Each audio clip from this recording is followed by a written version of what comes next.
Hi, I'm Pav. And I'm Neil. And welcome to the Top 10 of Anything podcast. Let's start the countdown.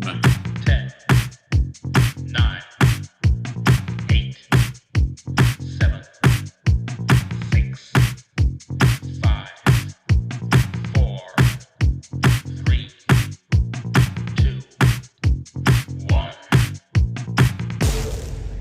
From a magician working at Disneyland to a stand-up comedian doing shows in front of thousands to being one of the greatest comic actors of all time, Steve Martin has made us laugh for over 50 years. The self-confessed wild and crazy guy has created, written and played some of the funniest roles in comedy. So excuse me and Neil as he gives us 10 wild and crazy Martin facts. Thank you very much, Pav. So here we go. His first ever job was at Disneyland selling guidebooks. I just said that. Excuse me, this is a private conversation. Do you mind? He once appeared as a contestant on The Dating Game in 1968. But it sounds just the way it's spelled. HFUHRUHR. He taught himself the banjo at the age of 17. Excuse me. May I go to the bathroom first? When at high school, Steve Martin was a cheerleader. You feel like you want to throw up? Okay. He quit stand-up comedy in 1981.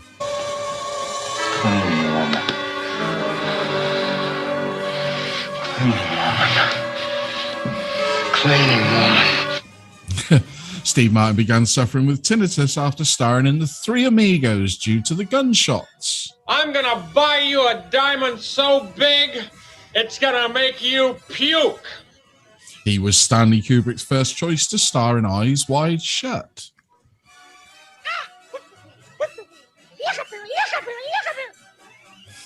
Steve Martin is credited with making air quotes popular after using them on Saturday Night Live. We are two wild and crazy guys. And he didn't become a father until he was 67. Excuse me, is that your nose or did a bus park on your face? And his highest grossing movie is 2009's It's Complicated at 225 million worldwide gross. I want a fucking car right fucking now. I'm surprised about that being his greatest box office I know, success. isn't it? Meryl Streep factor, innit?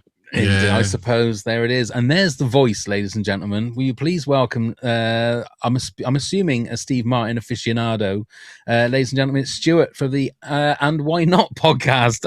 I got all that right. But anyway, Stuart, welcome. Good evening, you wild and crazy guys. Yeah. Now, you were the guy that came up with the idea for the Steve Martin top 10, which I was quite happy to do because I am a massive Steve Martin fan. I assume you are the same. Never heard of him. Oh, right. This is going to be a really short podcast. Yeah.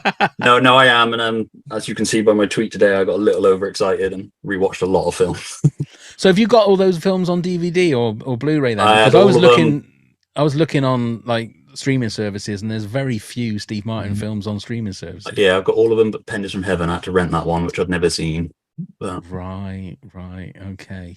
And it's Neil, I take it obviously you're a big fan as well. Yeah, I'm going to have a confession. I've had to put a few in because it's been a while since I've seen a few of these. And like you said, Pav, it was quite hard to find them. I've got them on VHS shoved upstairs, but I haven't got a VHS player, so that was no good to anyone. So some of my memory of the movies overall. And that's weird as well because you live in a flat. Yeah. Well, I've still got an attic, though. Oh, right. Oh, Yeah. fancy pants. I know. Between the two floors, it's where I spy. Oh, is that what it is? Yeah. But yeah, it was, so some of them, I haven't seen for a while. So, I remember the premise of the movie and everything, but I don't remember every scene. So I had a little bit of a job to remember all of it. But we got there with 10. well, Yeah. after I suggested it, I quickly bashed out a list of 10 and then decided to rewatch them. And it's completely changed my list apart from the number one. Oh, really? Yeah. So Yeah, I think like we were saying before we pressed record that I think we're going to have quite a few duplicates on this, but I'm going to be interested. I'm interested to see because I've got a couple on there that I don't know if other people are going to have. But I think it was Roxanne the movie that that sort of broke me into Steve Martin, and then I sort of backtracked a bit and tried to find everything I could find. So then it was The Jerk, and he was on Jonathan Ross, I think, when Roxanne came out. I don't know if you remember that, or if you can remember that. And he did The Great Fly Dini. Yeah, I've seen that clip. Where he used to do, like, he had a wooden hand, or he had a false hand, and then he would undo his flies, and then like all this magic would come out of his flies. Can you not remember that, Neil? Sort of, yeah, sort of. I don't remember it on the Jonathan Ross though. Yeah, it was when Jonathan Ross did the Channel 4. Early Jonathan Ross. It would have been like mid to late 80s. Well, it was 87, wasn't it? Was it 87? Yeah. So it was so- about then, and it was just when I thought, I need to watch everything that this guy has done. And then I think that was when the VHS of his live show came out. But it was like the 70s live show. So in front of like 20,000 people, and he did the arrow through the head and the bunny ears and white suit and the wild and crazy guy, I think is what it was called. So I don't know if anybody else has seen that. I've got the CD of it. I've seen clips of it online, but yeah, I've got the CD of it. Same as me. I don't ever think I've seen it all, only the clips. And then, oh, really? I've only ever listened to it. Yeah, it's really funny because there's a filmed bit at the start where he's teaching acting to, who was it? I think it's Paul Simon, David Letterman. There's a couple of other people, and like he's trying to purvey how to do comedy. And every time Paul Simon talks, Paul Simon sort of starts talking about the minutiae of writing music, and everybody just looks at him with disgust. But sometimes when I play in a minor key and everyone's looking at him, it's sort of like, you idiot. But I recommend if you can get the video of that. I'm surprised it's not on YouTube. There's only clips. Is it only clips? I mean, there might be if you go deep delving, but no, I couldn't find the whole thing. But... Right. I've listened to his. I can't remember. Is it Born to Stand Up? I think it is. His Born Standing Up is also Born Standing Up. Really good. Amazing book. It's a fantastic book. Yeah, and he was saying about how he had to give up comedy because people weren't listening to the comedy because it was 20,000 people. It's just there, and they're all shouting like it's a rock concert. Yeah, absolutely crazy. But yeah, absolutely love him. Right, Stuart, kick us off with your number 10, please. My number 10 might be slightly controversial. Sergeant Bilko. I can't comment. I've never seen it. Slightly controversial. It's the film that Steve Martin felt didn't do well enough, so he took a break from comedy until Bowfinger. But rewatching it, it's actually a really good comedy. Really? Obviously, yeah, I've never watched it. It's not Phil Silvers, but he was never going to be. But he's Steve Martin, so a bit like his Inspector Clouseau, he's not Peter Sellers, but he's Steve Martin. If you can sort of see him doing his own thing rather than what came before, kind of thing. But it just works really well. It's a really nice mid-90s comedy, and it's nowhere near as bad as everybody sort of made it out to be at the time. There seemed to be a trend in the 90s of sort of slamming Steve Martin films for not being funny anymore. Possibly at the time it wasn't. I suppose with like the rise of Jim Carrey and all that 90s new wave of comedians, it possibly was a bit stale, but it's aged really well and I really like it. Apparently originally it was meant to be Michael Keaton. Okay. And he stepped in and took over when Michael Keaton dropped out. It's one of two films that he took over from Michael Keaton on. Yeah, I just, like I say, it's not going to be to everybody's taste. It's quite a broad one, but it's quite a nice, like I say, 90s comedy. I think Steve Martin's good in it. There's really good gags. He plays it really well.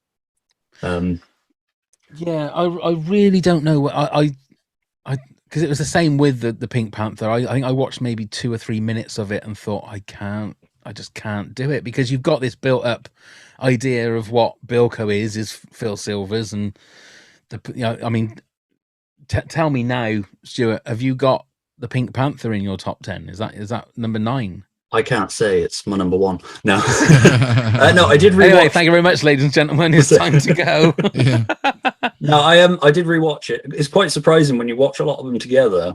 The ones you sort of gravitate to more towards, that you were kind of like, that'll never be on my list. And I thought there's a couple I'm pretty sure you guys are gonna have on yours, so I'm safe in not including them in mine. So I thought it was a good chance to sort of champion an underrated one. Right. Okay, that's fair enough. Fair I mean, enough. like I say, I've never seen it, so I don't know whether I might watch it and think it's the greatest comedy movie I've ever seen. But I don't know. It So pops you up on like great Mordecai? movies quite a lot. It's, Yeah. Go Sorry, on, Neil. Stuart. You're number so my 10. number 10, and the only reason this is number 10, it's probably a lot better than it deserves to be at number 10, but it's only part of it I can remember, and I can remember enjoying it, is Parenthood. Okay. It was the first Steve Martin film I saw at the cinema back in 1989, and that was off the back of that trailer when he's doing the balloon animals and at the party, and I thought, well, this looks like a riotous laugh, and went to see it, thoroughly enjoyed it. Everybody in it, it's an ensemble piece, obviously, and it's one that I do need to re-watch because my memory of it is getting a little hazy. I mean, has anybody seen it recently? Yes. Okay. Is it as funny as I remember it, or is it? It is. The only reason it's not on my list is because I wanted to do ones where Steve Martin was like the lead. Right. Because that's more of an ensemble. So I've got a few honorable mentions that are worth mentioning, but he's either only in it in a small role or he's in a supporting role kind of thing. But it is really good. But like I say, it's a lot of other people as well. Like Keanu Reeves is great in it. Rick Moranis is great in it. Diane Wiest is great in it. I forgot Rick Moranis was in it, to be fair. I forgot that he was, because he's who's his wife in that? He's Steve Martin's sister's husband. I can't remember who plays his wife now. No. It's just gone from my head. But because he's more of the straight-laced kind of, like he wants their daughter to be a child genius. That's right. That's right. Yeah, it's been a while since I've seen it, but see, that was the other thing about Steve Martin is he put a lot of little bits of his comedy act into other movies. Like if you'd seen the balloon animals, is something that he did up on stage as part of his stand-up. So when you see balloon animals, you think, oh god, yeah, I remember that. There's a couple of other little bits from other movies where you think that's from his stand-up, like the bunny ears. Yeah, it's the one that I must watch. Yeah. When he's the cowboy at his son's birthday party, is ace. Yeah, where he rides off on the horse and falls off and just jumps up and the kids cheer.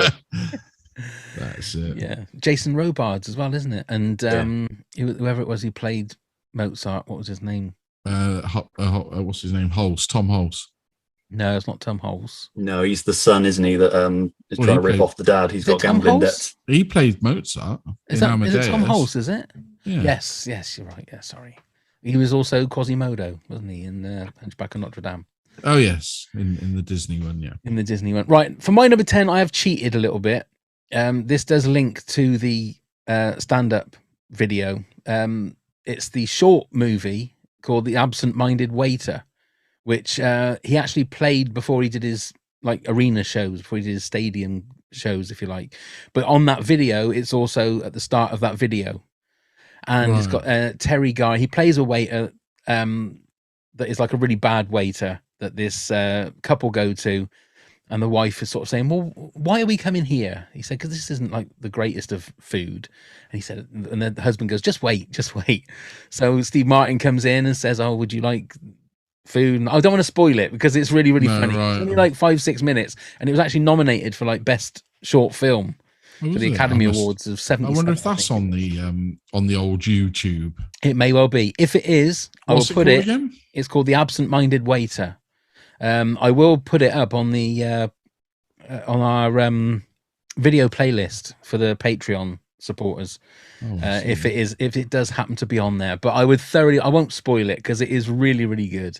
I've always liked Terry Garr as well. She's very, very nice. But anyway, so it's a little bit of a cheat. I know it is, but it is a short movie and it was nominated for an Oscar, so I think it counts. Short films count, yeah. Thank you very much, Stuart. Thank you for if the Laurel and Hardy shorts count when you're talking about their films, then exactly, that's wonderful. Right, Stuart, you're number 9 then, please. Again, possibly also controversial, slight change of pace for Steve Martin, and also the second film in which he stepped in after Michael Keaton dropped out is Leap of Faith.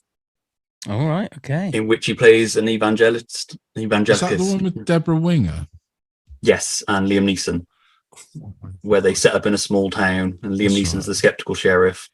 Everybody else. It's a really sort of dramatic comedic performance from Steve Martin. He plays a really sleazy kind of unlikable guy because he's a fake preacher kind of thing. But it's just a really well put together film. It was another one I didn't think would be on my list, but I actually really enjoyed it when I rewatched it. It's actually a lot better than I remembered it being. It sort of ends without an ending, which is probably its only real thing against it. But yeah, it's just a really well done thing. Like I say, Steve Martin's really good in it. Steve Martin does oily, slimy guys quite well. And he does Sirius really well as well. He does, yeah. I mean, I haven't put it on my list, but Shop Girl's another one that jumps to mind. Yeah, Shop Girls, I love the book, but I didn't really get on with it. I think the problem with the film is that because he cast himself in that role, and it looks a little bit like an older man trying to get off with a younger actress kind of thing. And like Woody Allen kind of stuff. Yeah. Which, you know, it's fine, it happens, but it's just a little bit, certainly now as well, looking back on it, it feels a bit ickier than it's probably intended to be. Right. It's been I think I've watched that film once, and I think the year it came out, I think I watched it, and I honestly can't remember much about it. But yeah, it used to be on BBC One a lot in like the late 90s, but yeah, maybe. But yeah, like I say, it's a change of pace for him. I mean, apart from Pennies from Heaven, he pretty much just done comedies. So, I mean, maybe there's an open ending because they were hoping for the big money to roll in for Leap of Faith 2. Maybe that's what they were hoping Leap for. to That Faith. Yeah, the pennies to come roll, the pennies from heaven to come rolling. To Faith, indeed. Yeah. Go on then, Neil. You're number 9. So it's Bowfinger. That's Nice. my number 3. That's my number 2. Blimey. Ooh. Blimey. Yes, it's a what year was that? 1999. So I saw this one at the cinema as well. I thought his connection with Eddie Murphy was fantastic. There's some really laugh out loud moments in it. And it was nice to see him back on fine forming comedy, wasn't it? Yeah. So why is it so high on your list? I mean, it's been a while since I've seen it. I've got it on Blu-ray over there. I need to watch it again. It's one of those movies. I think it's one of the things that Steve Martin does really, really well. Is he can go from being like really clever comedy that you sort of go, oh, that's just like really clever, to really stupid comedy.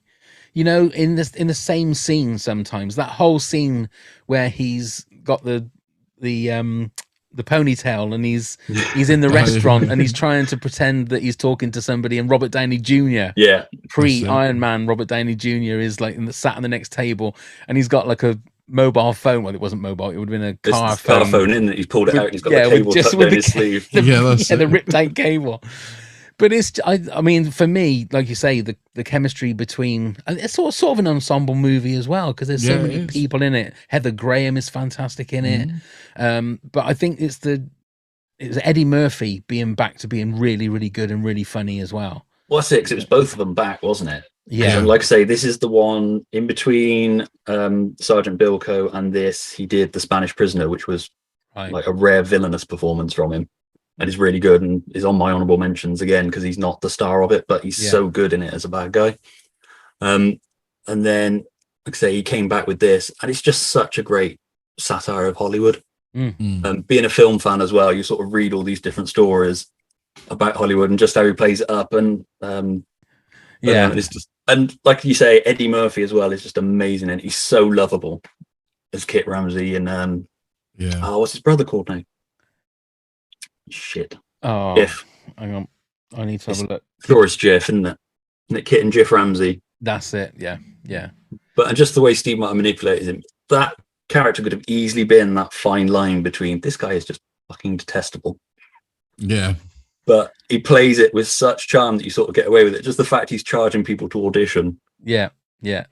And then you got that wonderful scene with loads of heart when the DHL delivery driver at the end is coming up with the cardboard envelope, and Steve Martin's face has got that look of like, this is it, this is our moment. And then he finds out, we're going to film a film in Thailand or whatever it was. Like, that's make a kung fu movie. Yeah, that's basically like his dream. He's not going to make it in Hollywood, but he can go to Asia and make a kung fu movie. It's a great film. And like you say, it's belly laughs. That whole scene when Eddie Murphy's trying to run across the road. Yeah. It's so funny still to this day. So good. Proper belly laughs. Keep it together, wasn't it? KIT, like keep it together, gotta keep it together. With the Laker girls, and that's what it is. That's got to show it to the Laker girls. I love the whole piss take of Scientology and all that stuff. Terrence Stamp, wasn't it? Terrence Stamp that played the leader of that. Okay, so my number 9, Dirty Rotten Scoundrels. Oh, that's my number 7. That's your number 7. Okay. Again, I think he's great when he's playing off of somebody else, and he's playing off, one of the masters, which is Michael Caine. I think Michael Caine. That's what if we ever did a top 10 Michael Caine movies, that would be up top because he is fantastic in that movie. Because had Michael Caine done pure out comedy before that? Because I was trying to rack my brains and I couldn't. I think he'd done Without a Clue. Was that Educating Rita? Would you class that as a comedy? Yeah, that's a comedy of sorts. When was that? Arguably Jaws 4. No, that was just the paycheck. That was just the paycheck. Actually, no, it might have been after that you did Without a Clue. I think Without a Clue might have been 88. But Dirty Rotten. I suppose Gambit in the 60s was a comedy of sorts, a comedy thriller. But I think it might have been his first out and out. I mean, I suppose he plays it quite kind of straight, so it works.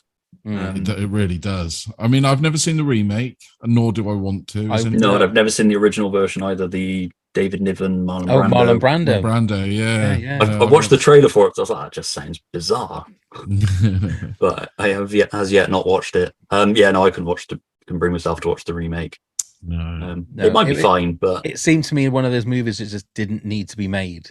Well, no, they made it twice and they nailed it the second time. So yeah, and it just seemed to me. I'm probably going to sound very un-PC in that, but they just switch it to women, and it's just there's no need to do it. And I think if you were going to do it, that's probably the way to do it. But yeah, it is. But it's just just seemed like pointless. Just to be where it's left to go with it, kind of thing. The cast in that is amazing. Like I say, Michael Caine's great. Glenn Headley is their target. The twist at the end as well is really good. It didn't make my list purely because I thought the character was quite similar to Bowfinger in certain ways. And I was trying to, and it was also one of the ones I thought I'd be safe with. Yeah, that is true. Of course, you got Emperor Palpatine as the butler. Oh, he's so great in that. Yeah, and Anton Rogers, I think, wasn't he the head of the police? Yeah, I think he was. Who was that? I can't remember. Yeah, Anton Rogers. There you go. I once served him when I worked for W.H. Smith's. Did you really? Yeah, I did. Anton Rogers when he was filming. What was the sitcom? May to December. Yeah, he was filming that around Cirencester. Really? I once served Lofty in HMV, if that helps. I once served Anne Robinson. Fluffy face. Did she wink at you? She didn't wink at me, but she did have a very fluffy face. She's got a really fluffy face. Very fluffy face. It was like serving a tangerine. Kiwi fruit. Anyway, Stuart, your number 8, please. My number 8 is All of Me. That's my number 7. I haven't put it on my list because it's been so long since I've seen that. This so is long. Such a good It's film. so good because he plays it as the straight man initially, and it's only once he gets Lily Tomlin as half of his body that he really gets to go full out physical comedy. It's arguably his most physical thing. The thing where he's trying to walk along the street and one half won't go, and when he needs to go to the bathroom, he's take it out. Take it out gently. Yes, and his wife at the time, Victoria Tennant, was in that movie as well. Yeah, with Proctor, wasn't it? Proctor was the shaman that had like the metal ball. I love the blind guy. The ball. Oh, the blind guy. Where he tells him he's white, and then he plays a little bit of music on his trumpet. He's like, "Damn, I am white." Yeah, that's right. Because he's from a jazz band, isn't he? Yeah. That's right. Yeah, there's some great lines. There's some great lines because he's a lawyer, isn't he? I think. Yeah, he's a lawyer, and he finds it ridiculous that he's got to be there for her to transfer her mind into Victoria Tennant's body. That's right. That's the whole thing, and then obviously she reneges on it. He gets trapped in his body. Just like I say, it's so wonderfully silly. It's one of those weird. If it was done now, it'd be like a 200 million high concept comedy. Yeah. It's a shame it's not had a decent Blu-ray release. The one I've got looks worse than DVD I've got looks worse than the VHS copy. Oh, really? Is it really? Yeah, Lily Tomlin, wasn't it? Lily Tomlin's great in it. Right. Yeah. Worked with him again on Pink Panther 2. Oh, really? Yeah. Oh, I've only seen the first Pink Panther, and that was a while ago. The only bit I remember of the original Pink Panther, the first Pink Panther was when he was trying to say, "I would like hamburger." A burger. Yeah. I wind my wife up with that all the time. Like, what do you want for tea? What you have to say, because I've never seen it. What was that? Oh, hamburger. He's trying to do it. He's going to America, so he wants to blend in. So he wants to sound American. So he gets like voice coaching. Right. And it's just the way the clips on YouTube. It's well worth checking out, even if you don't watch the rest of the film. That little scene is a comedy masterpiece. That's a shame. But that's the thing with some of Steve Martin's films. Even the worst ones have got some absolute little moments of gems in them. Yeah. See, I wouldn't put that past Steve Martin because he is a comedy genius. You feel like he's a very clever person. You could give him any shit line and he would still be able to get some kind of gold out of it. That's just that's the mark of the man more than the material, if you like. Like I say, the big problem with the Pink Panther films is that the Peter Sellers ones exist. Yeah.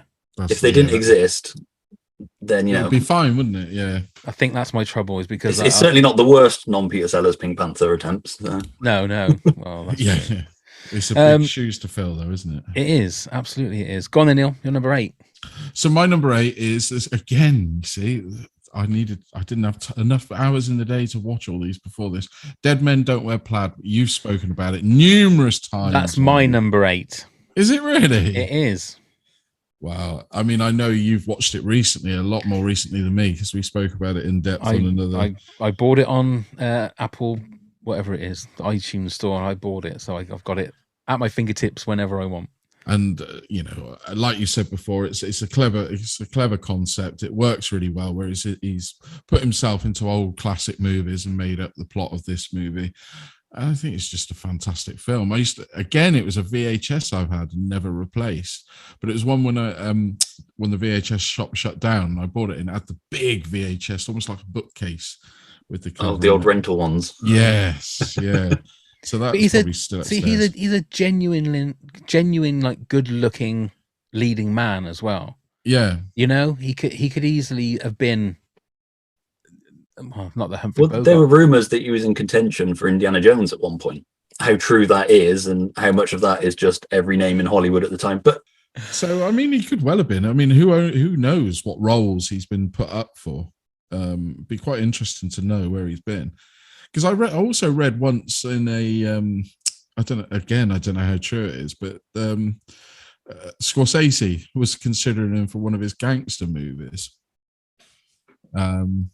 So, I mean, he's obviously got acting chops, hasn't he? That's the thing. He has, yeah. Yeah, I think in many ways it's a shame he hasn't had like his Bill Murray Lost in Translation moment. Yeah. Yeah, I think that's what he thought his Shop Girl was going to be. He was in contention for Up in the Air, but he didn't do it to do something else. And then, as if George Clooney didn't do it, he was going to rewrite it for Steve Martin. Right. I mean, I suppose Only Murders in the Building now, he's sort of getting that time to shine again.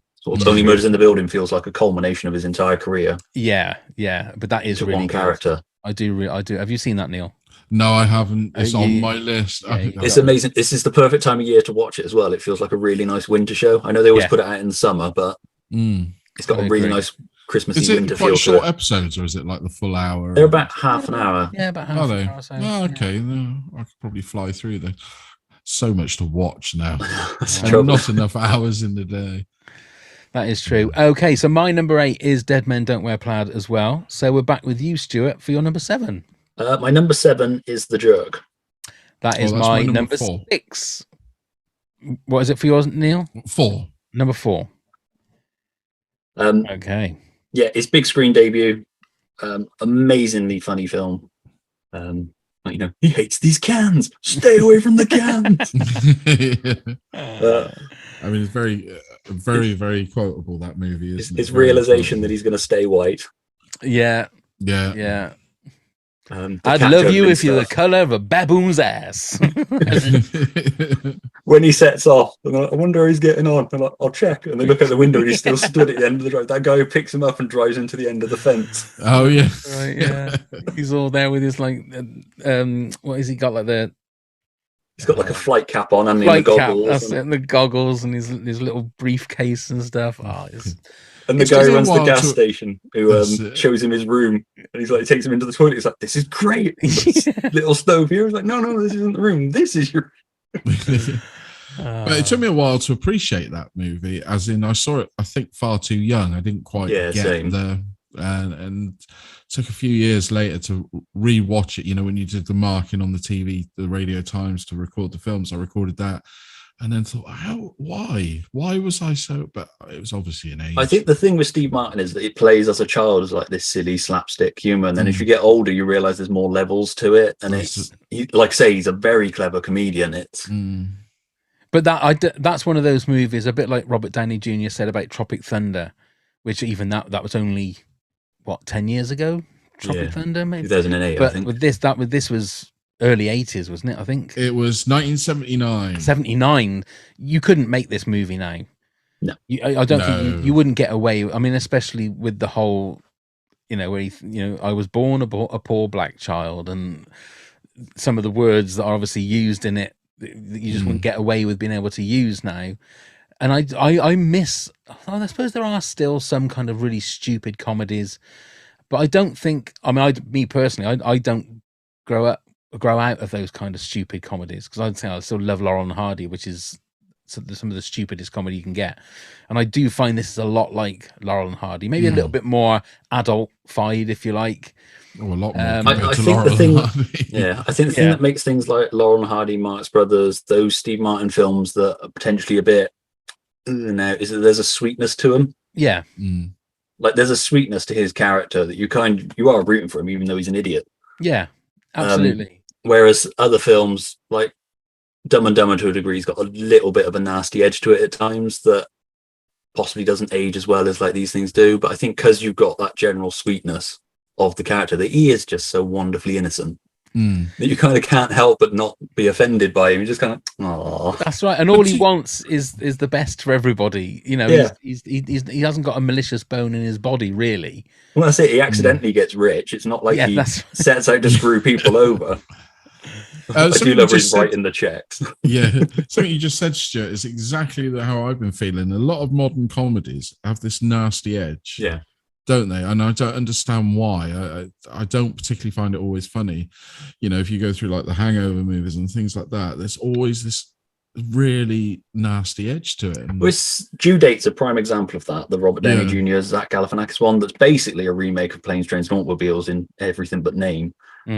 But it's just so mean and horrible. Yeah. Whereas, I mean, I'm sure we'll come on to Planes, Trains, and Automobiles in a bit, but there's a sweetness to that film again that like I said, we'll talk about it more when we get to it. But I completely agree. I think The Jerk is a movie of its time, but at the same time, the comedy in it is timeless, if that even makes sense. Because again, that's another one of the movies that I bought on iTunes, and that I watched it and I hadn't seen it for a long, long time, and I really enjoyed watching it. I thought it was almost like not watching a black and white movie, but it was watching a movie of a different era and at a time when you could say anything and you could do anything, and nobody was going to turn around and say that's sexist, that's misogynistic, that's racist, that's homophobic. There was none of that. It was that time where you could just say what you wanted and do what you wanted, and it was funny as well. It wasn't just stupid, it was funny as well. So like say, the fact it's 40 odd years old now as well. I know, it's crazy because it came out the year I was born, so it was 43 years old. There you go. It is crazy. So when I left school and sort of like the college age years, I had a poster of The Jerk on my wall. Did you? Yeah, where he's holding the stuff and the dressing gown. Yeah, it was a great poster. I don't need anything but this lamp. I don't need anything but this lamp and this paddle game. It's the fact this dog's called Shithead as well. Every time we talk about getting a dog, I'm like, well, we've got to call it Shithead. Yeah. I'm not having a dog called Shithead. It's like, maybe fun to shout in the park. Yeah. And Bernadette has anybody watched? Yeah, Bernadette Peters is fantastic. That bit when he says, can I touch your face, and he just grabs hold of her cheeks, and I love the way your skin just like bounces back. Because he did his first two films with her, because he did Pennies from Heaven after this. That's right. That's right. It's a very different movie. I've never seen his version of Pennies from Heaven. It's a chore. Is it? you feel that runtime, and it's not even that long. But really? It's one of those films I 100% respect everything they were trying to do with it, but it's just not for me. Because the TV series of Bob Hoskins and that was absolutely sublime, wasn't it? So I just wondered how it held up, but I probably won't bother then. Yeah, I've never seen it either. I always get it mixed up with the Singing Detective for some reason. Yeah, that was another one they did a Hollywood version of, wasn't it? But that's the same writer. There you go. Was it? Yeah, Dennis Potter. Yeah, that's why. Brian Potter. Harry Potter. Hey. Has anybody seen The Jerk 2? No. I didn't even realise there was a Jerk Yeah, 2. there was a made-for-TV Jerk 2 that You are had different kidding actors me. in it. Who was the main guy in that? I honestly can't even remember the name. Martin I think Stevens. It was, yeah. I think there was only one actor that carried over from the film, but it's just, I've seen clips of it. I mean, you can't even find the trailer on YouTube, but it's, I didn't even know they did that. it's very much diminishing returns. I think Steve Oh. Martin's got a credit on it just because he created the characters, but And it was like Dumb and Dumber 2. It's the Jerk TOO, Yeah. not TWO. Oh, really? So that's showing you that it's What like, year was that redone, pal? 80 so or that was 81. 1984 Oh, it was later than I thought. with Well, Mark it's not even like they were riding Blanfield. in on it quick. Yeah, Mark Blanfield as Nathan Johnson. I don't recognise him. So I Well, don't obviously know. a roaring success. He was in I mean- Robin Hood, Prince of Tights. Prince of Tights.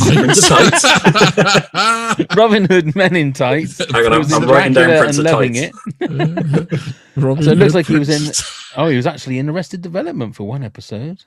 You tickled That doesn't me. redeem the Jerk 2, though. Doesn't redeem the no Dracula Dead and Loving It. Saved by the Bell. Yeah. So well, yeah. Well, he's had a career, hasn't he? But He's not had a successful. career. Yeah. It's just such a bizarre choice to make another Jerk movie without Steve Martin. Yeah. Mm. That late Oh. after that film came out as well. I suppose, unless they were trying to get in on the video shop rental market. Possibly, but that's very strange. Yeah, we'll stay away from that one as far as possible. Yeah. I think. Like I say, there's clips on YouTube. That's pretty much all you need to get a feel for what the film's like. Right. Okay. Yeah. Well, the internet can be good as well as bad. Yeah, We'll leave it at that. So Neil, you said number 7, Dirty Rotten Scoundrels. I did. I said All of Me for number 7. So back to you, Stuart, for number 6. Well, I said we'd be talking about it in a minute. My number 6 is Planes, Trains, and Automobiles. I love this film. I'll freely admit now, a lot of my top 10 between here and 1, they're all quite interchangeable. Yeah. As is the way with all of these, because they're all equally on a par. So it was just sort of as I enjoyed them, as I watched them, I was trying to rank them. Like I say, there's a sweetness to this film that's just, it walks that fine line between being utterly fucking stupidly ridiculous, everything that keeps happening to them, but just keeping it on that even keel where you don't drop into this film's pissing me off now. It's got amazing set pieces in it. The wanting to rent a car, just like 19 fucks in that short 2-minute thing, and just the way she turns around and was like, when he's like, "What does that mean?" He's like, "Means you're fucked." Yeah. Yeah. I actually, I can't remember where I was working at the time, but I actually memorized that whole. It became my party piece. People where I was working with, people would go, Pav, do the Planes, Trains, and Automobiles thing, and I would do the whole thing. I can't do it now, but yeah, I will talk about it a little bit more later on as a movie. But that was also the time when I would always want to be somebody else, right? So what year was it? 1987. 1987. So that would have also been around the time of, I think Moonlighting was on at the same around that time, wasn't it? Yeah. So at that time I modeled my whole life on Steve Martin and Bruce Willis.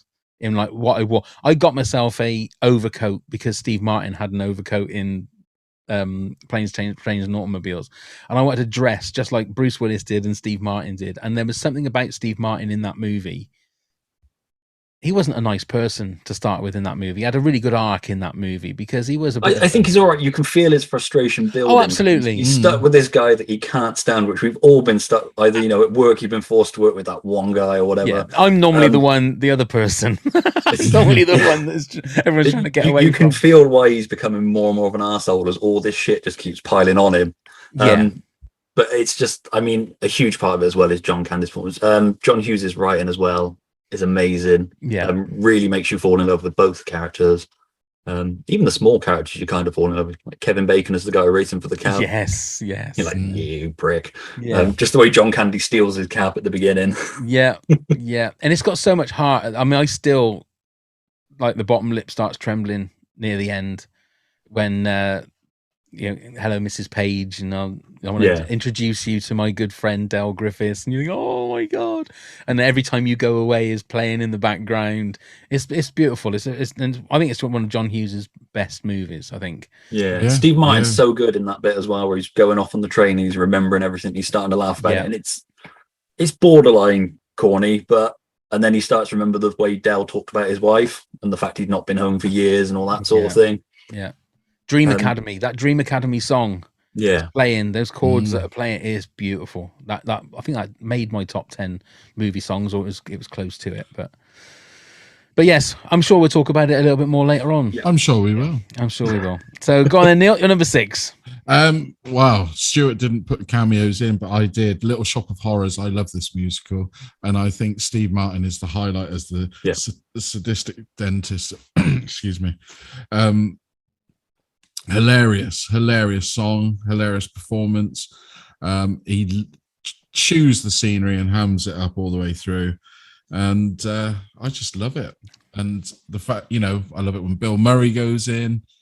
The fact that he throws him out, you sicko, right through. It's just, very funny. Yeah, that's one of my honorable mentions for. Yeah, it's the reasons I said, but he is amazing in it.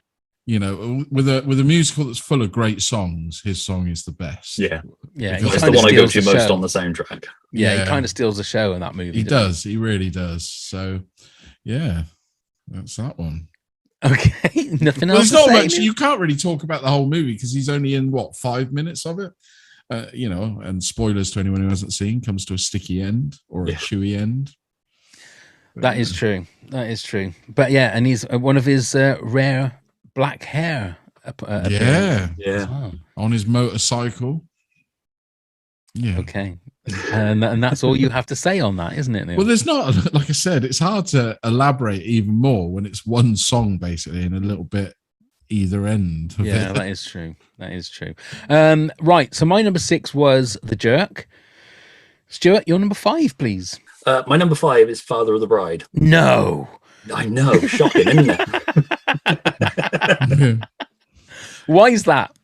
I just think it's a really nice film. It's it's 1991, but it's got a really good 90s feel. I'd lump Father of the Bride 2 in with it on an equal level.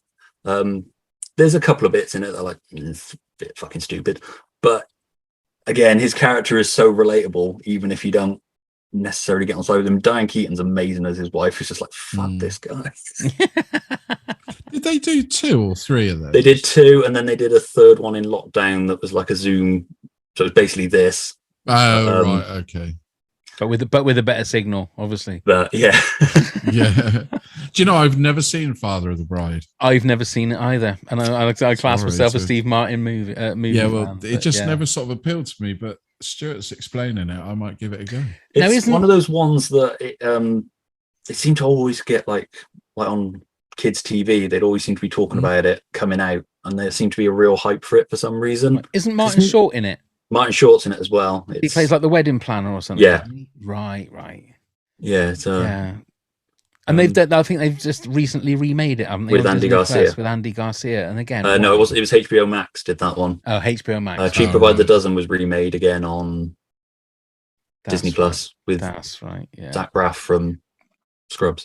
Yeah, but then again, Father of the Bride was a remake again. There's a surprising amount of remakes. It's a Tracy movie list. Yeah, it's weird, isn't it? Somebody that's got such a great comedy mind, like an original comedy mind with the stuff that he writes, he's done a load of remakes. Whether it's easy money, I don't know. I was going to say it's probably the paycheck at the end of the day to make it. I think for a lot of that, it sort of freed him up to do his times, like writing his plays, his novels. Yeah. Like his short essays that he used to do for, I want to say the New Yorker, but I might be wrong, that they collected as pure drivel. Yeah. And I suppose he's got to pay for his divorces and stuff. Yeah, and it's a bit of the Harvey Keitel syndrome, isn't it? One for the studio, one for me. That sort of thing. I don't know why. For a split second, I was thinking of Harvey Weinstein. Then when you said that, I don't know why. No, definitely not. I thought, oh my god, why are you bringing him into it? And then you didn't, and I just have. So that's completely. I think he saw the shift away from his earlier type of comedy. So, say you seem to sort of get it with Parenthood. So you would say Overlords. Father of the Bride is worth a watch then, Stuart? I'd say it's worth a watch. Yeah, it's a different, like I say, it's a different pace to like the out and out Steve Martin comedies, but it's just a really nice family movie. It's a gentle comedy. Gentle comedy, yeah. Is it on Disney Plus? Did you say it is? Yeah. Oh, okay. The first two are on Disney Plus, and then you can watch the part 3-ish on YouTube. And is it worth watching the part 3-ish? It's for a completist sort of thing. Yeah, it's quite a nice little thing to watch. It's only like 28 minutes or something like that. It's also that kind of thing that got people through lockdown, wasn't it? It was one of those they did it to raise things. money. Yeah. It sort of makes you think, I wish they'd just do a proper number 3. But obviously we got the Andy Garcia remake instead, which is fine. It lacks the charm of the Steve Martin one. Right. But it's fine. Okay. Neil, you're number 5. So it's the Three Amigos. Good night, Ned. I really like this film. So same as Stuart, it's hard to discern which one should be where. So I just put this in the list of I thought of them. All three of the characters in it, Chevy Chase, Martin Short, and Steve Martin, are hilarious. The premise is hilarious. I find the whole thing hilarious. But my favorite bit is the campfire scene. When they sing their song, and it's just that last bit, and it's been an expression I've used for a very long time, and it's always at late at night I used to say to my lad, "Good night, Ned," with the tortoise. It always made me laugh. So, yeah, I'm a fan of this movie. Are you not a fan then, Pav? I like it, but it just didn't. It didn't get in my top 10. I actually watched it a couple of nights ago. It was on ECM or one of the movie channels, and I just happened to watch the last half of the movie, and it is good. It is good, but it just didn't make my top 10. No, because they sort of remade it again with Galaxy Quest in a sense, didn't they? And yeah, the premise same is kind of there, thing. Yeah, and everything. But I like it. It's just nobody particularly outshines each other, and it doesn't stand out as a great Steve Martin film. It's a great film, but it doesn't stand out for me as a great Steve Martin film. He's got great bits in it. I love where he's like trying to get to across the cell to get to the thing. Oh yeah, gonna make it, gonna make it. Slams back into it. And I love the whole thing with the singing bush. Are you the singing bush? It's like, yeah. It's like, who the fuck else is it going to be? And it's like a lot of like you said about the Pink Panther movies and stuff. I'm sure there are little like comedy nuggets of gold in all of his movies. It's just there are more in some. Yeah. You know, but it's a sum of all of its parts as well. We've got Chevy Chase and Martin Short as well. In the Three Amigos. I don't know why it didn't make it into I think it was number 11 because I think I remembered The Absent-Minded Waiter, and that pushed it out of my top 10. So right. Like I say, there's great bits in it. I love when he gets shot and he goes up to him, he's like, I knew it, real bullets. And then when they realize that they're actually in a real situation, they all just start crying. I love how you have to summon the invisible swordsman and Chevy Chase actually shoots him. For years, one of my favorite things to do was the Steve Martin one of the Farley. How far? That was the bit. Yeah, it was one of those bits again when you're a fan and you think, I recognize that little bit. That was another little bit from another movie. You sort of just like locked onto. And then when Chevy Chase has got all the water, they're all there, like on their horses and just like chapstick. Yeah. Yes. Yes. And the clip you played the clip of him trying to attract him when he's up on the thing. He's doing bird noises and eventually go to you guys up here. El Guapo, wasn't it? El Guapo. El Guapo, yeah. El Guapo. Okay, my number 5 is one of those movies that I found was like it's beautiful, it's clever, but it's also stupid in little bits as well, and that's LA Story. I don't know if either of you got it in your Well, top. no, this is one of the ones later. I've only ever seen it once, and that was when it first came out of the cinema. So I haven't seen it since. Really, I think that like some of the music in it, I was Enya doing the music and stuff, but just again so funny in places. I think it was one of those films that it felt like it was obviously a very personal movie for Steve Martin. It was like a movie he wanted to. I think he wrote that one, didn't he? Yeah, he did. Yeah, I've got the screenplay. Have you got that? Have you? And he's just fantastic in it. And Richard E. Grant is great in it. Yeah. It's got Marilu Henner is fantastic in it. And again, it's very much like Bowfinger. It shows you a little bit of what the scene of LA is like. You know, nobody walks in LA. They drive 2 houses to get to their next door neighbor or something. That's just what they do in LA. So for me, it's and you said it. Oh, you've only just watched it once, Neil. Yeah, and that's when it first came. I don't know. I genuinely don't know. When I looked through the list, I'd sort of forgotten about it. If that Wow. makes sense. Yeah, because I saw it at the cinema back in whenever it was it 91? 91, yeah. 91, yeah. Yeah. And I don't know. It's sort of never been reminded, never seen it anywhere. So yeah, I'm gonna have to search it out and look at it again. I'd sort of almost literally forgotten about it until I looked at the list. Wow, that's surprising. But yeah, that's my number 5. I'm sure we'll be talking about that a little bit later on. So Stuart, your number 4, please. My number 4 is Roxanne. That's my number 4. And that's my number 3. Oh, we nearly had a clean sweep. Nearly. Again, I think this is just a wonderful film. I love Steve Martin adapting old things. Didn't work quite so well in A Simple Twist of Fate, but that film's got its own issues. But yeah, this is just perfect. The cast is perfect. I mean, you can see how easily he just falls in love with Daryl Hannah. Yeah. Beyond the fact that she's Daryl Hannah, she's just such a lovable character. Yeah. His best friend's great. The fire crew are there because it's a fairly straight role again for Steve Martin. Beyond the nose, he's a fairly straight character. It's the fire crew that are like, you know, the oddball crew, the over the top sort of characters, and it just balances it all perfectly. It's like, you know, instead of a sword fight, it's the fight with the tennis racket at the beginning. Yeah. Where Daryl Hannah locks herself out and he's like, "Do you want me to get your coat?" She's like, "No, I thought I'd just get freeze and walk home naked." And then the next shot is him walking along and she's behind a bush. Yeah. But the thing like, was, you couldn't find a coat. He's like, "You said you didn't want one." She's like, "It was sarcasm." He's like, "Oh, we don't do sarcasm this time." Yeah. But he is like, there is so many sides to him because he is super confident. Or he looks super confident, put it that way. To everybody else, he is super confident. He's a great cook. He can write. He's the fire chief. But his nose is a thing, is what his insecurity is. I love when he goes to the plastic surgeon. He's like, cut it off. He's like, "Can I at least look at the pictures?" He's like, "Yeah, fine." He's in front of the mirror. That's it. Oh, yeah. He puts his card in it. Oh. He said, "No, you've had rhinoplasty before. You've been in comas before, haven't you?" He's obviously trying stuff like that because he's got a bottle of gin or a bottle of vodka, hasn't he? He's on the table. Yeah, and what's her name from The Shining is like his best friend. Oh, Shelley Duvall. Shelley Duvall, that's right. Yeah, Rick Rossovich is great as the muscle. Fred Willard as the mayor. Fred Willard. Oh yeah, right. Yes. Yeah. Yes. It's a great story, and it's I like the fact that they brought it to the masses. That story, Cyrano de Bergerac.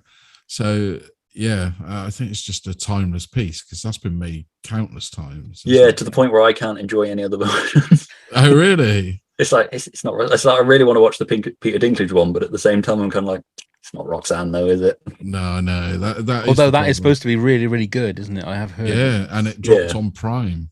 Oh, did it? Dropped on Prime now, is it? Oh, yeah. Because I really like Gerard Depardieu's version. I think that is sublime. I think that performance, that acting. I mean, it's a totally different film to obviously Roxanne, but yeah, it's a sweet, sweet story, isn't it? It is. It's just small town America as well. There's something romantic about small town America on film. There's a couple of bits in it that are a bit odd, like when he pretends he's been taken by aliens. He tells the old ladies that they're at Daryl Hannah's house, looking for old ladies to have sex with. Like, what's this scene for? That's right. That was the clip I remember that was played on the Jonathan Ross show. Was it? That was the clip. Yeah, when he gets dropped, it looks like he gets dropped down, and he tells the old ladies and you got the crew trying to get the cat out of the tree, and he just comes along and puts out a thing of cat food. Then when they're driving back, they still got the ladder up, and he gets to the firehouse to check, and he's like, "Oh no, it's fine." Then he walks around the side, and it's sticking out the side of the building. Yeah. And it shows that again how sad I was at that time. I used to go out dressed in blue chinos, white shirt, like a dark tie, and a cap. And I think I say this to you, Neil. I think we said it on another podcast. I bought a nose. Yeah, I thought bought a long nose, so I could sit at home and pretend that I was CD Bales. Was basically who. Did you ever wear the nose out? No, I didn't. No. What do you mean wear it out? You mean as in like as in so I couldn't use it anymore, or do you mean no? Did you wear? You obviously wore your costume in public. Oh, You know, but the I shirt. didn't go out with the nose on. No, I just thought. did no. you I mean, have the- come on, Neil, that's ridiculous. Yeah. See, I was going to ask for photos if that was the case. I think Yeah, that needs to go I was up on the just gonna page. say. There is. I'll have to find it. There is a photo of me hugging my dog with the nose on. I know that for definite, but I don't think I ever wore the whole full The ensemble. full ensemble. I mean, that's this year's Halloween sorted, at least, though, isn't it? But nobody would know who I was. Not from a 1989 movie or whatever it was. 1990 was it? Yeah, what year was it? 87, I think. 87. Yeah. 87, yeah. You go out and they're going to go, oh, you're from the 1987 movie Roxanne, aren't you? They're not going to know. I love the way he does the insults as well. Yeah. Yeah. But he said that if they filmed like 40 or so, Yeah. because he said as a comedian, he knew that like half of them wouldn't work. Mm. So, but yeah, so that's okay. We've all had that one. That was at that was your number 4. Neil, you had The Jerk at number 4. I did. I had Roxanne at number 4. So we're back to you, Stuart, with your number 3. My number 3 is The Man with Two Brains. That's my number 2. And my number 2. Oh, we're quite close again, aren't we? It's a comedy masterpiece. It's probably the finest of the Steve Martin, Carl Reiner joints. It's just brilliant. It's such a stupid idea. Just all the tiny little moments, the screw top head surgery. Yeah. Kathleen Turner's fucking amazing in it. She's She so is good in that film, so isn't good. she? So good. She is such a detestable villain. Yeah. But gorgeous. Steve with Martin's it. great That's as the well. I trouble. love when he's doing the interview in the car, and he's like says all this like really things. He's like, "Can you read that back to me? I'm worried it might sound a bit pompous." He's like, yeah, no, that's fine. Take out the maybe. I don't want to sound wishy-washy. Yeah. And the thing with the little girl after he's run Kathleen Turner over. Oh, like, that's call the right. hospital thing, and she's like, "That looks like a subdural hematoma to me." It's like, does it? And that little girl's so good at repeating all that stuff back. Apparently, she did it in one take. Yeah, so good. And again, you see something from you see the rabbit ears Yeah, when he's got his like paper. when he's walking to do the overalls operation on on. Kathleen Turner, and Yeah, and that's just something. where he's like, she's depriving him of sex, and he's in his boss's office, and he's just like licking the X-ray of the skull, That's right. like dry humping things. Dry humping things.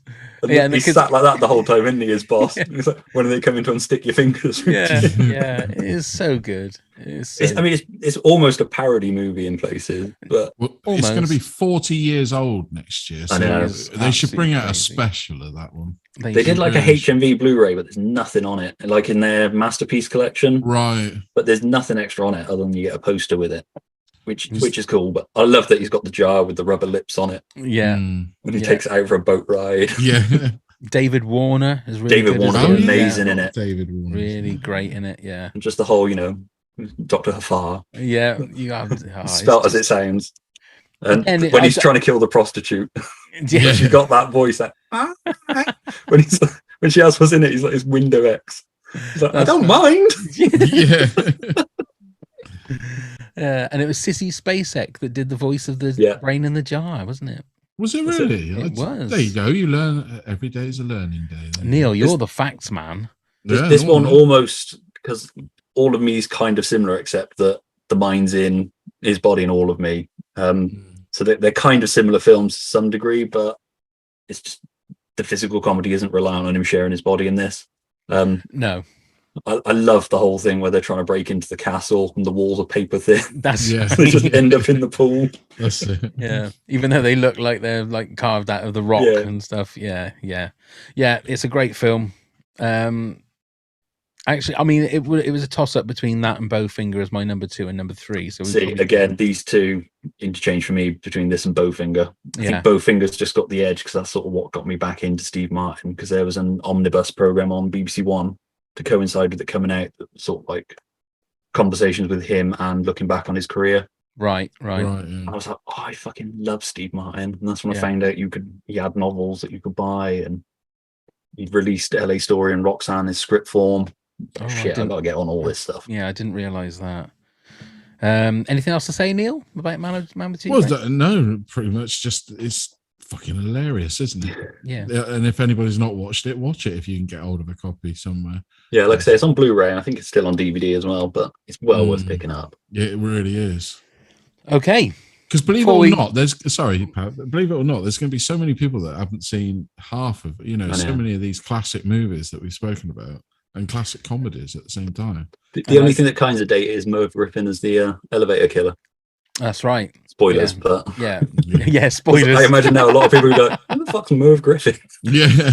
To be fair, there'll be a lot of people out there going, "Who the fuck's Steve Martin?" So we are going to try and. I don't know. I think Only Murders in the Buildings really fucking brought him to a new It's audience. gone huge. I mean, you see it everywhere, don't you? Advertised and billboards and all sorts. For it. So that is true. I must get on it. If it's worth watching? I would thoroughly recommend it. It's not. It's also a good whodunit comedy kind of thing.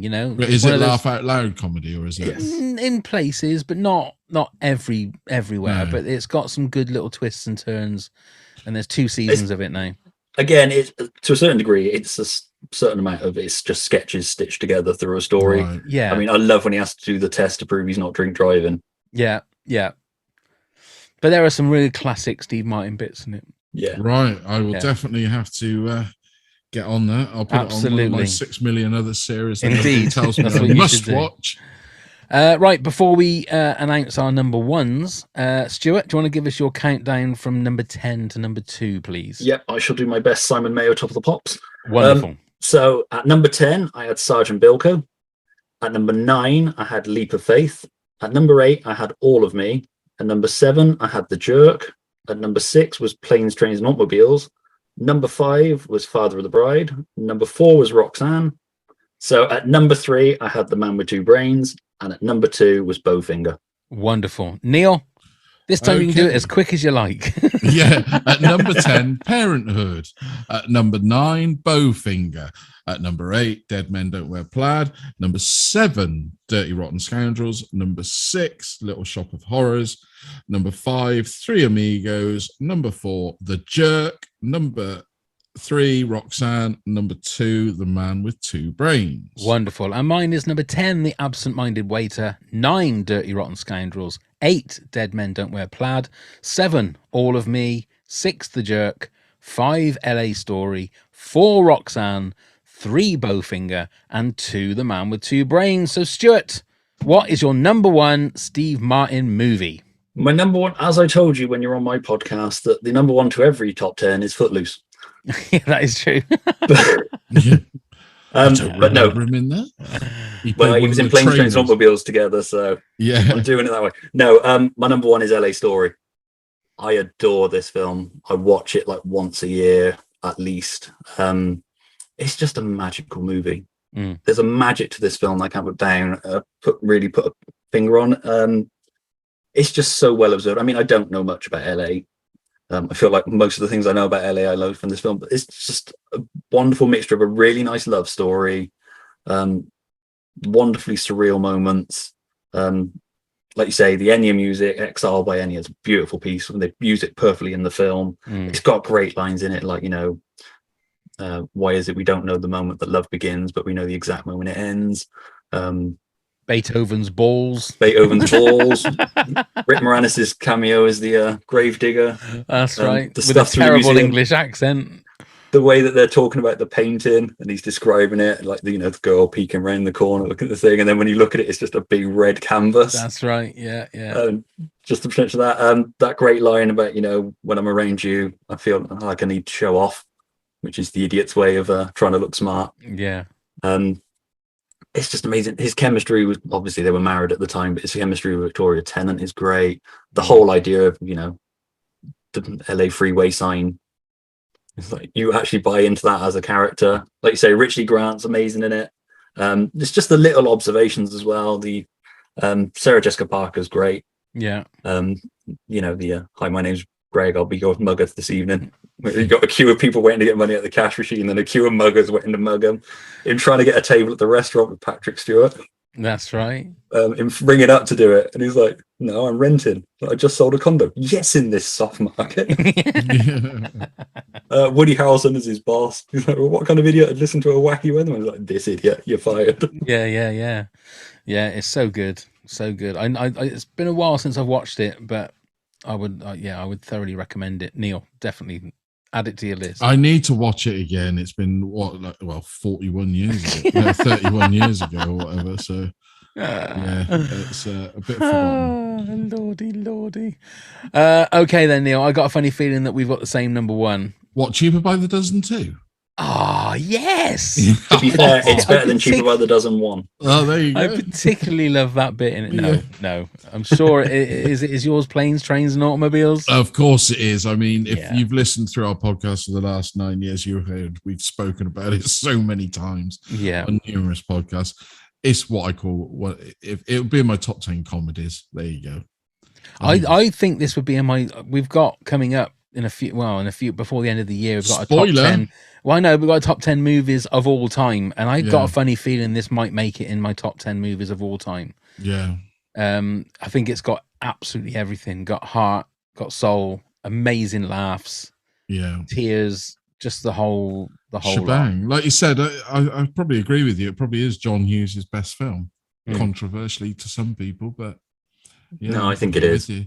Yeah. I mean, it's not laugh reliant on out bratty loud. American teens for one. Yeah, well, it's true.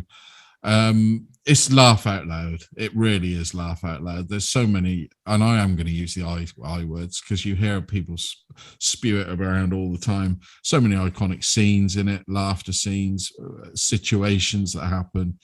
I'm not going to start speaking them all again because Stuart did a very articulate job of it. So,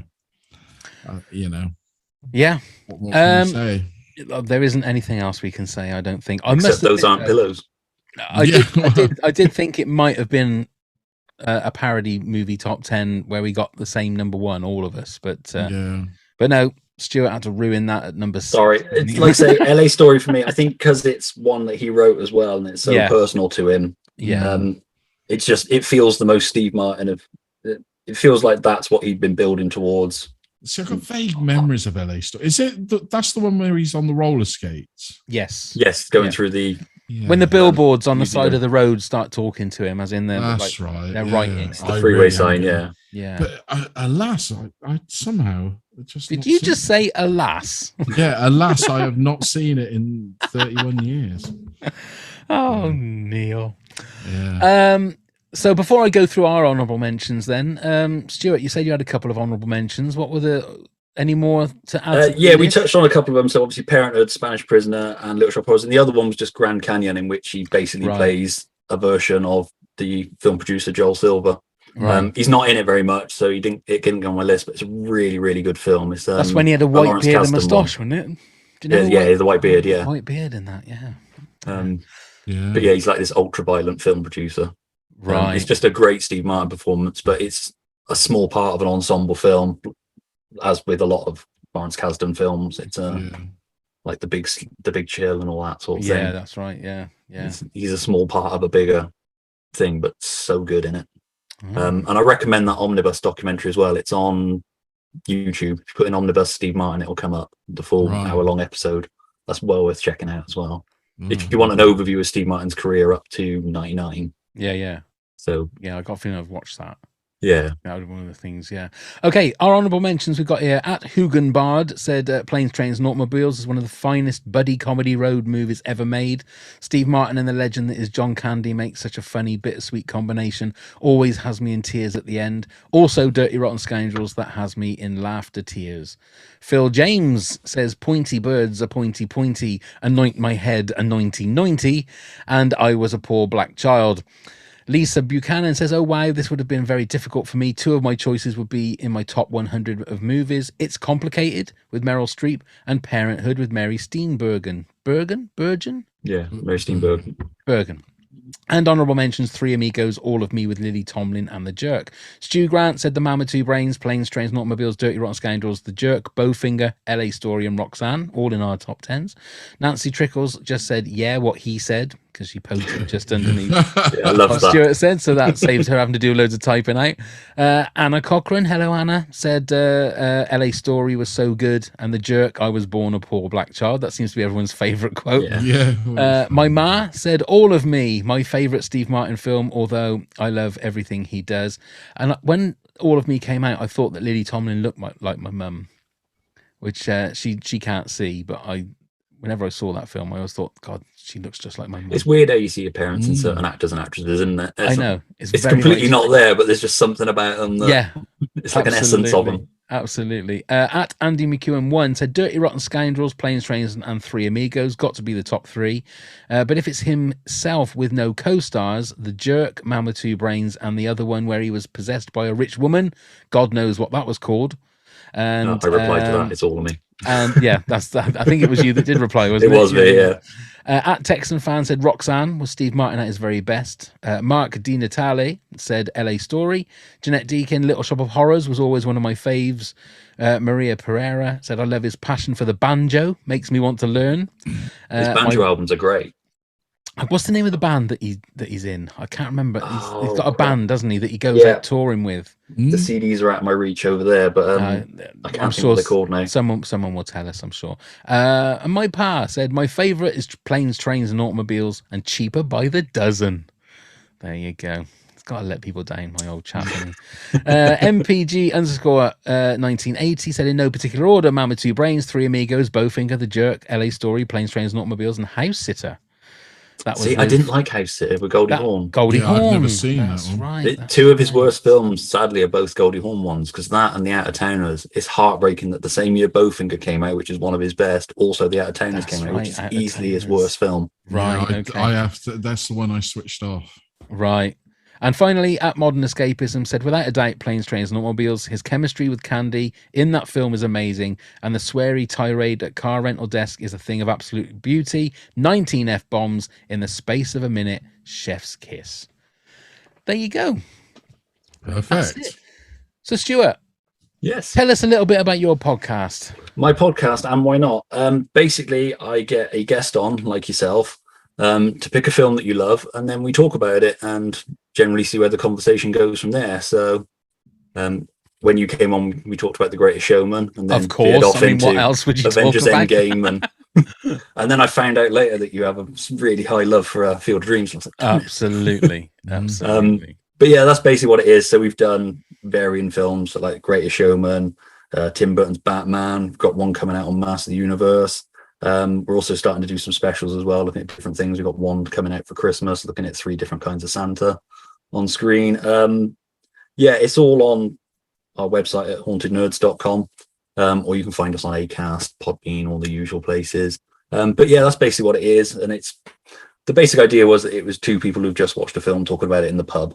So there's no real structure to it beyond memories of first seeing it and then why you love the film and just wherever that takes us. Well, we'll put the link to to your website and the podcast in the show notes. So awesome, thank you. It was a lot of fun, I must admit. It's quite nice just chatting. Like you say, it's just a chat. There's no real structure to it, and it goes off in different places. That's the best thing about a chat, isn't it? It just there's nothing worse than a chat with an agenda. No, there's kind of like, we got to hit these questions. And let's talk about the director. It's like, fuck off. Yes, but please have a little listen because it is a lot of fun, I must admit. Thank you. But like I say, I'll put the links in the show notes, so please everybody hit those. Before we say our goodbyes, Neil, do you want to tell everybody how they can get in touch with us and all that? Absolutely. Before the connection goes? Yeah, I'll do it as quick as I can. So here we go. Go. You can find us on all the social medias at Top 10 Pods. Do please give us a like, give us a click, give us a whatever it is you do on there. Email us at toptenpods@hotmail.com with any questions you may have. Come and help us support the podcast at patreon.com/toptenpods, where you get all sorts of rewards where you can be a guest yourself. Check out all the links via the Linktree. You can find the link in the show notes below. And please do come subscribe, leave us a review rating wherever you get your podcast from. Well done, Neil. I thought his head was going to explode then. I thought his head was going to explode. Who said it scanners. Didn't? Oh, you like say which head? Yeah. Say no more. Yeah. Well, there you go. Steve Martin top 10 done. And I think we might get out of here before the connection goes again. So, Stuart, thank you so much for joining us. Thank you for having me on. Yeah. So much fun. And this is really weird being on this side of it. It is. It does. Usually I'm walking around listening to it being kind of like, I can't believe they didn't say that. Yeah, when you're the passenger, it's a little bit weirder than being the driver, isn't it? I definitely. Or I can't believe Neil said striker. Surely you can't be serious. Oh yeah. Sorry, Neil. Yeah. Oh dear. Oh man. I still laugh at that bit. We all have that one thing we put in a podcast that hasn't been edited out. They were like, oh shit. Oh dear. Yeah. We yeah. leave them to go. We all it have happens. We all have those moments. Indeed, we do. So yeah, Stuart, thank you so much for joining us. Thank you for having me on. Genuine pleasure. Neil, thank you very much. Thank you very much, Stuart. Thank you very much, Pav. Wonderful. Thank you very much, everybody, for watching and listening. And let's go start the countdown. 10, 9.